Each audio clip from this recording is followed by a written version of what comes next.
నమస్కారం. ఆదివారం సూర్య భగవానుడికి ప్రీతిపాత్రమైన రోజు. సూర్యుడి అనుగ్రహం ద్వారా అనారోగ్య సమస్యలు తొలగింపజేసుకోవటానికి సహజంగా అందరూ ఆదిత్య హృదయ స్తోత్ర పారాయణ, సూర్యాష్టకము చదువుకుంటూ ఉంటారు. అయితే సూర్య భగవానుడికి సంబంధించి ఒక ప్రత్యేకమైనటువంటి స్తోత్రాన్ని మనకు పురాణాలలో చెప్పడం జరిగింది. ఆ స్తోత్రం పేరు ఆర్య ద్వాదశక స్తోత్రం. ఈ స్తోత్రానికి ఉన్న ప్రాధాన్యత ఏంటంటే, ఎవరికైనా సరే భయంకరమైనటువంటి వ్యాధులు వచ్చినట్లయితే ఆ వ్యాధులను సంపూర్ణంగా పోగొట్టే శక్తి ఈ ఆర్య ద్వాదశక స్తోత్రానికి ఉంటుంది. చాలామంది దీర్ఘకాలంగా చర్మ వ్యాధులతో సతమతమైపోతూ ఉంటారు. కారణం తెలియని అనారోగ్య సమస్యల వల్ల సతమతమైపోతూ ఉంటారు. వాళ్ళందరూ కూడా ఆదివారం రోజు ఆర్య ద్వాదశక స్తోత్రాన్ని చదివినా విన్నా సూర్యభగవానుడి అనుగ్రహానికి పాత్రులై దీర్ఘకాలిక అనారోగ్య సమస్యలు, చర్మ వ్యాధులు వీటన్నిటి నుంచి సులభంగా బయటపడవచ్చు. ఈ స్తోత్రానికి ఉన్నటువంటి ప్రాధాన్యత ఏంటంటే, శ్రీకృష్ణ పరమాత్మ కుమారుడైనటువంటి సాంబుడు ఒకానొక సమయంలో తీవ్రమైనటువంటి అనారోగ్యాన్ని ఎదుర్కొంటున్న తరుణంలో మిత్రవరం అనే పేరు కలిగినటువంటి వనానికి వెళ్ళి అక్కడ సూర్యభగవానుడి గురించి కఠోర తపస్సును ఆచరిస్తాడు. అప్పుడు సూర్యభగవానుడు ప్రత్యక్షమై కృష్ణుడి కుమారుడైనటువంటి సాంబుడికి ఆర్య ద్వాదశక స్తోత్రాన్ని ఉపదేశిస్తాడు. ఆ స్తోత్రాన్ని సాంబుడు పఠించగానే తనకున్నటువంటి తీవ్రమైనటువంటి అనారోగ్యం నుంచి సులభంగా బయటపడాడని ప్రామాణిక గ్రంథాలలో చెప్పడం జరిగింది. కాబట్టి అనారోగ్య సమస్యలు పోగొట్టుకోవటానికి ఆదివారం సందర్భంగా ఆర్య ద్వాదశక స్తోత్రాన్ని చదవటం లేదా వినటం చేయటం ద్వారా సూర్యుడి సంపూర్ణమైన అనుగ్రహానికి ప్రతి ఒక్కరూ సులభంగా పాత్రలు కావచ్చు. అదేవిధంగా సూర్య భగవానుడు ఒక్కొక్క నెలలో ఒక్కొక్క పేరుతో కొన్ని ప్రత్యేకమైనటువంటి కిరణాలను భూమి మీదకు ప్రసరింపజేస్తూ ఉంటాడు. జ్యేష్ఠమాసంలో సూర్యుడు మిత్ర అనే పేరుతో కిరణాలను భూమి మీదకు ప్రసరింపజేసి మానవాళిని అనుగ్రహిస్తాడు. కాబట్టి జ్యేష్ఠమాసంలో వచ్చే ఆదివారం సందర్భంగా ఓం మిత్రాయ నమః ఈ నామాన్ని ఇంట్లో దీపారాధన చేశాక వీలైనన్ని సార్లు పఠించాలి. అలాగే సూర్యభగవానుడి రథానికి సర్పాలే తాళ్ళులాగా కట్టబడి ఉంటాయి.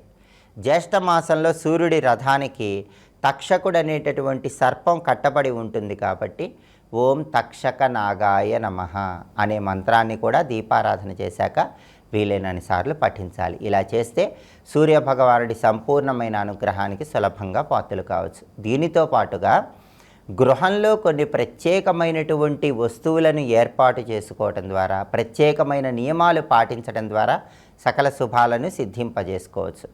గృహంలో ఎప్పుడూ కూడా పగిలిన అద్దాలు ఉండకూడదు. చేతికి ఉన్నటువంటి గడియారంలో కూడా అద్దం పగిలి ఉండకూడదు. ఈ జాగ్రత్త తప్పకుండా పాటించాలి. అదేవిధంగా పూజా మందిరంలో చిత్రపటాలు లేదా విగ్రహాలు పాడైపోయినవి ఎట్టి పరిస్థితుల్లో ఉండరాదు.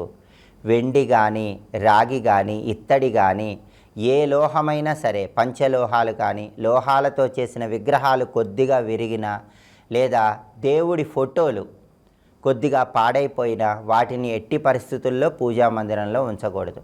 వాటిని ఎక్కడైనా పారే నీళ్ళల్లో విడిచిపెట్టాలి లేదా దగ్గరలో ఉన్న దేవాలయానికి వెళ్ళి చెట్టు మొదట్లో ఉంచాలి. అదేవిధంగా గృహంలో స్నానాల గది విషయంలో కూడా ప్రత్యేకమైన జాగ్రత్తలు తీసుకోవాలి. గృహంలో స్నానాల గది అనేది నవగ్రహాల్లో చంద్రుడి స్థానంగా చెప్పారు.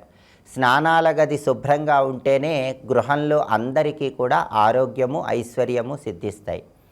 అలాగే చాలామంది స్నానాల గదిలో విడిచిన వస్త్రాలు ఎక్కువ రోజులు ఉంచుతారు. అలా ఉంచినట్లయితే ఆరోగ్యము, ఐశ్వర్యము తగ్గిపోతాయి. స్నానాల గదిలో చీపురు ఎట్టి పరిస్థితుల్లో ఉండకూడదు. అలాగే గృహంలో పగిలిపోయినటువంటి ప్లాస్టిక్ సామాన్లు ఎట్టి పరిస్థితుల్లో ఉండకూడదు. ఈ జాగ్రత్తలన్నీ గృహంలో పాటించుకుంటూ ఇంట్లో సాధ్యమైనంత వరకు బూజులు లేకుండా చూసుకోవాలి. మంగళవారం, శుక్రవారం కాకుండా ఇతర రోజుల్లో ఎప్పటికప్పుడు బూజులు దులుపుకుంటూ ఉండాలి.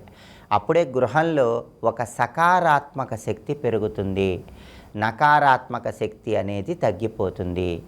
ఈ ప్రత్యేకమైనటువంటి జాగ్రత్తలు తీసుకోవాలి. అలాగే ఇంట్లో ఎప్పుడూ కూడా పాడైపోయినటువంటి చాప ఉండకూడదు. చినిగిపోయిన చాప కానీ, పాడైపోయినటువంటి చాప కానీ ఎట్టి పరిస్థితుల్లో ఇంట్లో ఉండకూడదు. అలాగే కొంతమంది పూజకి ఆసనాలు వినియోగించుకునేటప్పుడు దర్భచాప వినియోగిస్తూ ఉంటారు. ఆ దర్భచాప కూడా పాడైపోయినప్పటికీ దాన్నే ఎక్కువ రోజులు వినియోగిస్తూ ఉంటారు. ఎప్పుడూ కూడా పాడైపోయిన చాప ఇంట్లో ఉన్నట్లయితే ధన నష్టం అనేది ఎక్కువగా జరుగుతుంది. ఈ జాగ్రత్తలు గృహంలో తీసుకోవటం ద్వారా సంపూర్ణంగా ఆరోగ్యాన్ని, ఐశ్వర్యాన్ని సిద్ధింపజేసుకోవచ్చు. అలాగే ఆరోగ్యం భాస్కరాదిచ్చేత్, ఆరోగ్యం మొత్తం సూర్యుడి అధీనంలో ఉంటుంది. ఆ సూర్యుడి సంపూర్ణమైన అనుగ్రహం కలగాలంటే ఆర్యా ద్వాదశక స్తోత్రాన్ని చదవటంతో పాటుగా జ్యేష్ఠ మాసంలో వచ్చే ఆదివారం సందర్భంగా ఏ మంత్రాలు చదువుకుంటే సూర్యుడి అనుగ్రహం కలుగుతుంది ఇంకొకసారి చూద్దామా మరి. ఓం మిత్రాయ నమః, ఓం తక్షకనాగాయ నమః మంత్రజపం చేయండి. సూర్యభగవానుడి సంపూర్ణమైన అనుగ్రహానికి సులభంగా పాత్రలు కండి. స్వస్తి.